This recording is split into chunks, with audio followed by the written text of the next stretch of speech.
I get up in the morning, get the clothes on, and then it just gradually goes downhill from there. That kind of says that the busier you are, the better you are. Yes. This is why you get me out in the garden. I can't remember what I've done today. I can't remember anything like that. And it means that I don't say things and I forget things very readily. It depends how important it is to you, doesn't it? Sure, yeah. As you said, we're going out for the party. I'll be there. Cake, yeah. Yeah. You don't have hobbies. No. Because that's frivolous.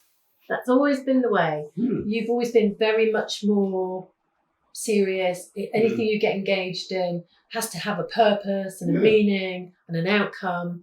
And that was Dementia United. I thought when I first heard about it, I thought that's something stupid. I don't want to do it at all. But I enjoy it. And the more we got involved, the more...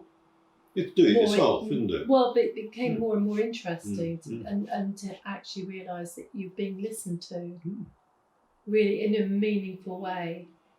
And we're now seeing that impact coming back as we're getting more into the implementation. But one of the things that I've been aware of over the last 2 or 3 years is that I was often the only carer in the room.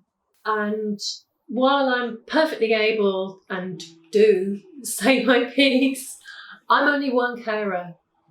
And I can't represent the broader sweep of carers whose experience of living with somebody with dementia is going to be very different because everybody's dementia is personal to them.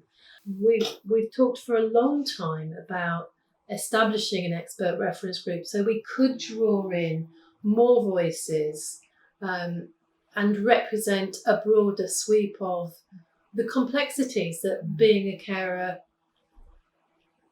brings, and also but going wider than that so that we would be able to feed back and have a two-way conversation with other carers that we know and bring those voices forward into the expert reference group and into the work of Dementia United.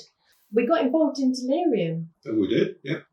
Because you had an episode of it, and if I had known at the time what that actually really meant, I would have done things very different. My relationship with the inpatient service would have been very different. What I hadn't realised was that the impact that the delirium would have on Mike's dementia was going to be really quite dramatic, and it was. And I didn't understand that at the time. I've got the feeling that dementia is down to that person, that you go and find somebody else, it's more likely that they're different.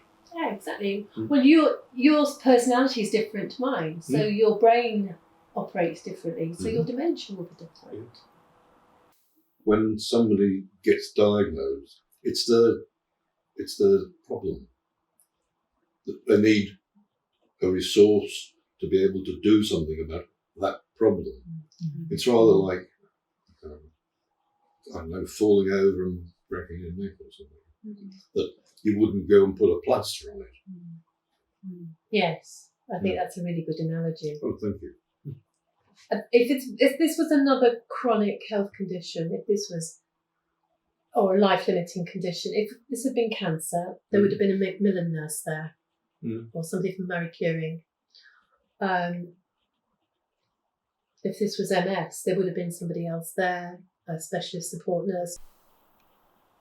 So it's all very strange. And I think also the other problem I have with it being located in mental health services is that dementia is not a psychiatric illness. It's an organic, pathological process of the brain. It's brain failure, like heart failure.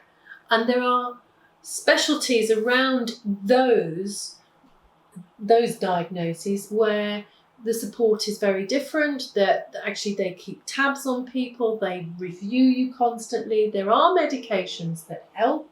There are particular exercises that may help. There are all sorts of other processes where they engage with somebody. But this This disease is seen as a social entity or a mental health problem. It has a mental health impact. Hardly surprising. Who wouldn't be depressed to get that diagnosis? Who wouldn't be anxious? However, you're not mad. And that was your big fear, actually, wasn't it? Yeah.